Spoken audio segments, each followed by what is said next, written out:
I'm Adam Calaway. I'm at NCBA 2014 here in Nashville, Tennessee. We're at the Noble Foundation Grow Safe booth, and I've got Steve Dittmer with me. Steve, tell me a little bit about yourself and who you're with. I'm with the Agribusiness Freedom Foundation, and we're a nonprofit, mainly a communication operation that we do an e-newsletter about once a week. It can be often, or depending on what's going on in Washington, which has been quite a bit lately. We concentrate a lot on issues that have to do with, obviously, the free market approach, free market solutions to some of the problems that we have to deal with. We talk a lot about trade. We get involved a lot in marketing things, not in the how to do it, but in allowing all the options that are possible for the entire food production chain to get what consumers want in their hands in the most efficient method possible.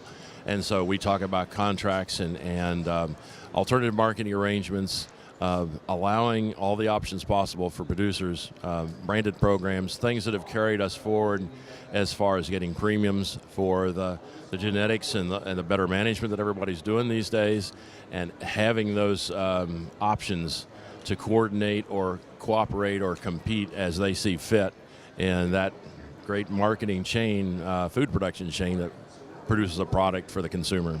Well, it's interesting you say consumer, because maybe the consumer doesn't always think about the impact of trade and what it has on them, what it has on the agricultural industry. So maybe you could start there, talk a little bit about that, and then maybe discuss COOL if you could.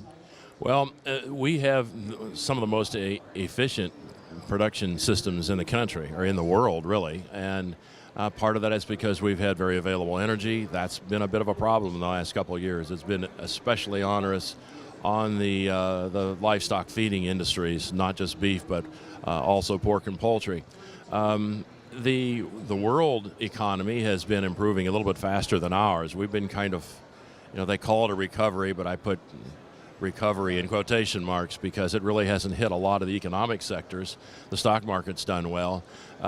The difference that we've had is that a lot of the things that have been going on in the rest of the world have been very favorable for exports. We've increased our exports. We've regained a lot of our markets overseas, especially in Japan and in South Korea. Right now, the markets are a bit roiled. They're kind of upset about some of the things that are happening as far as debt and growth. The stock market has been concerned about it. And of course, they're kind of overdoing perhaps their response to the Fed easing, tapering off a little bit.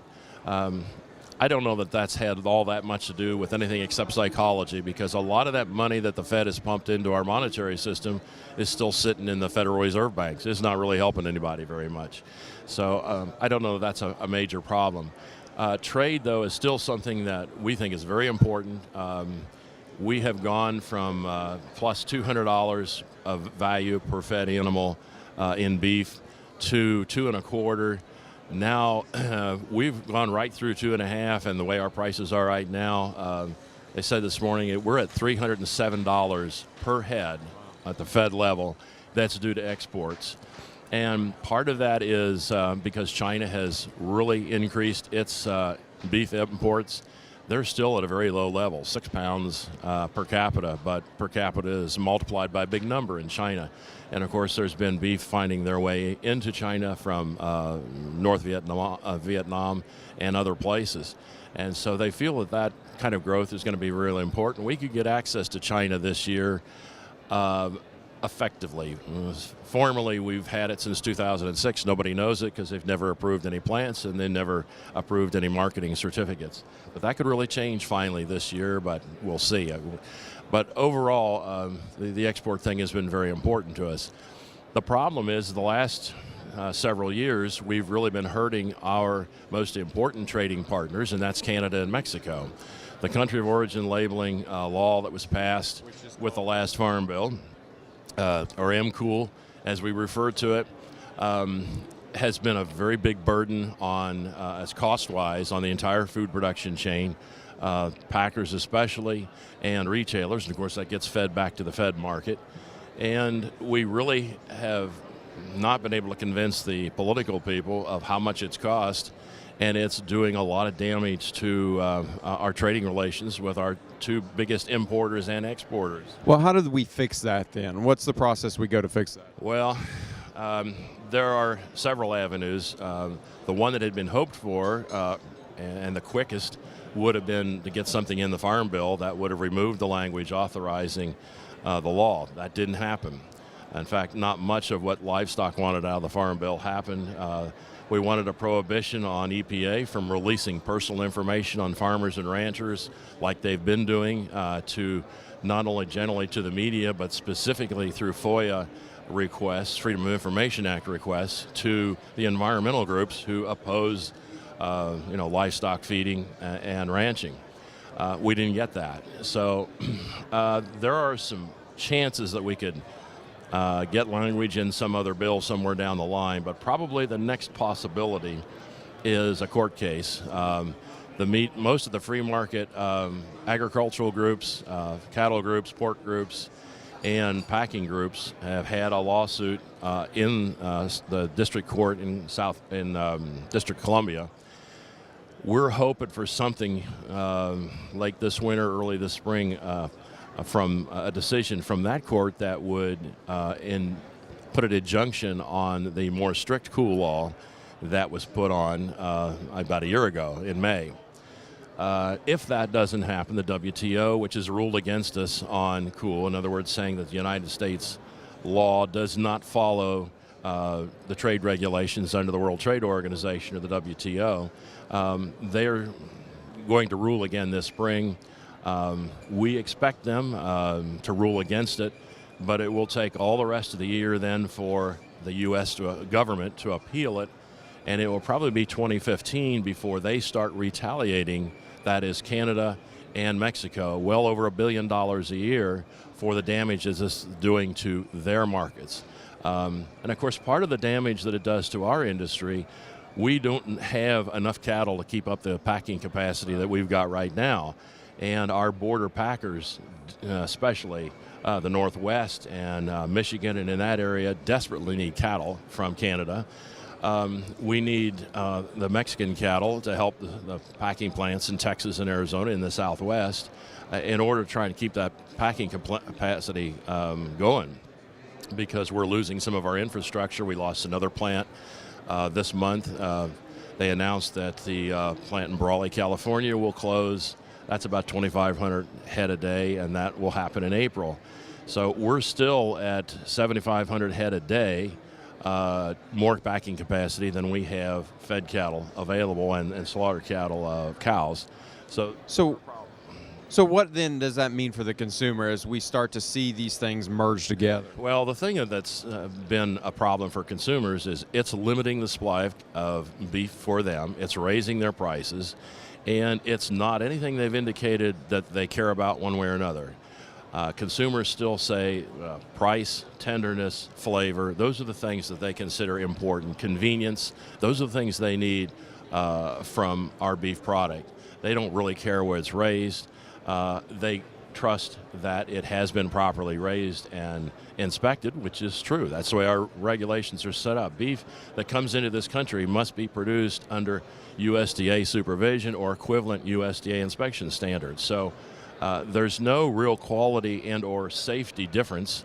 If we bring something in as fed beef from Canada, it's going to be roughly the same kind of animal, or the packers wouldn't sell it, the retailers wouldn't sell it.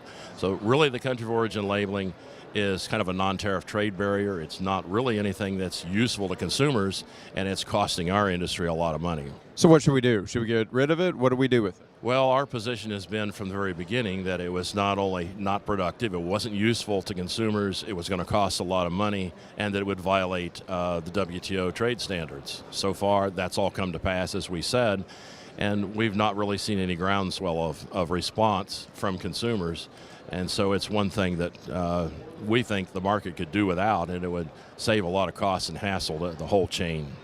Let's pivot to some other conversations, especially involved when it comes to trade, TTP, TTIP. Would you explain first what those acronyms mean and what they're going to do and how it's going to impact the industry and the consumer? There are two groups of trading partners that are working right now to try and forge some new trade agreements. And what these trade agreements mainly boil down to are lowering tariffs, sometimes to zero, and getting rid of some of the non-tariff trade barriers so that everybody can move product back and forth easier and more efficiently.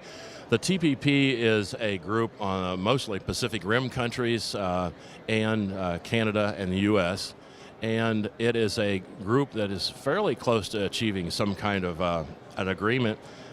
It was very important that Japan got involved. It was kind of tricky to do, but they got Japan involved, and that group could really help us a lot. The tariff, for example, in Japan is about 40% on our beef coming in. We'd be able to phase that out totally.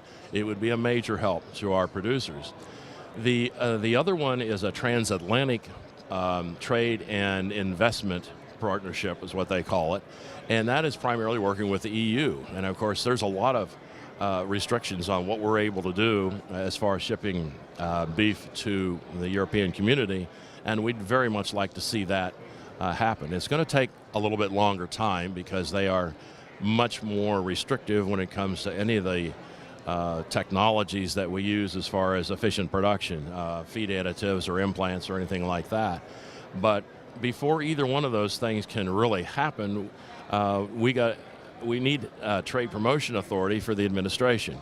TPA is what it's referred to, and what it means is the executive branch, primarily the U.S. Trade Representative's Office, can negotiate these treaties under a set of guidelines.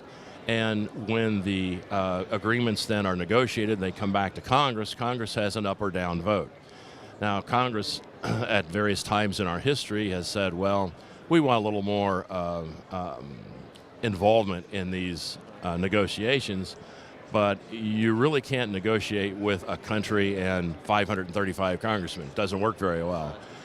But right now, at this point, President Obama, who has not been, real enthusiastic about trade over the first 5 years of administration, has said, yeah, he wants to do some trade agreements. As producers, we like the idea of exports because it increases value to our product. As we mentioned, we're now hitting over $300 per fed animal in value just from exports to our fed cattle. That's kind of important. But the whole idea of trade is to provide the most wide range of products at the best possible range of prices to our consumers. After all, it's our citizens who the country belongs to. And if we do trade, they have a much wider range of products to buy, and that is the bottom line for us. We keep hearing the phrase bluffing. What does that really mean, and how does it play into the industry? Well, there's a couple things going on in 2014 that will make things politically interesting. One, as I mentioned, President Obama says he wants TPA authority to negotiate trade agreements. Harry Reid has said, no, we're not even going to put it, we may not even put it on the floor. Now, we don't know if Harry is just bluffing, if he wants to extract some more concessions in the guidelines for labor unions, for environmental rules and regs, or if that's just something some games they're playing for the time being to stall things. There's some other bluffing that could be going on. Immigration is something that a lot of our industry would like to see some progress on, because obviously there's a major labor problem in agriculture. There's an awful lot of segments of our business that really needs those labor sources, and we can really say that there's a shortage in a lot of areas of people who are willing to work the kind of hours, 24/7 on call, and do the kind of work and are knowledgeable about how to handle animals and take care of them. So we'd like to see something done in that area, a guest worker program. Obviously, we've got packing plants who need that kind of labor in our industry, and they're in a catch-22. If they put too much pressure on people asking for documentation, they get in trouble with the civil rights people. If they don't check enough, then they can be in a bad situation for having people that are undocumented on their payroll and not be able to really tell. So those kinds of areas are kind of important to us, but what we don't know, the Republicans under John Boehner have said, well, we're interested in doing things a little bit at a time rather than a big comprehensive bill. But this is an election year, and we don't know if they're really serious about trying to get anything done or not this year. It's possible, but they've released a set of principles that they want to operate on as far as immigration goes, but that could well be a bluff, again, to stall things until we get into post-election. As we wrap up here, let me ask you one just sort of final summary thought. As you look across the landscape as far as our industry goes and in trade involved, what's the one thought that you really want to leave our consumers with? Well, our consumers are still enjoying some of the best quality beef that we've ever produced. It's the safest. We have the largest number of things that our industry is doing, from the cow-calf sector to the feeding sector to the packing sector, to produce something that is the safest product possible, is consistent. I mean, that's the thing that they've been telling us for years. They want to know that they're going to get the same thing every time when they go to the meat counter or when they go to the restaurant. And that's very important. That's what we're used to with other consumer products. We're dealing, obviously, with a biological product. It's something that's harder to get consistent, but we've made huge strides in the last 20 years, and that's part of what we want the government to allow us to do, is to keep innovating, to keep doing the things that we need to do to cooperate with the different segments of the industry so we can produce the product the consumer wants. Not everybody wants the same thing at the same time, at the same day.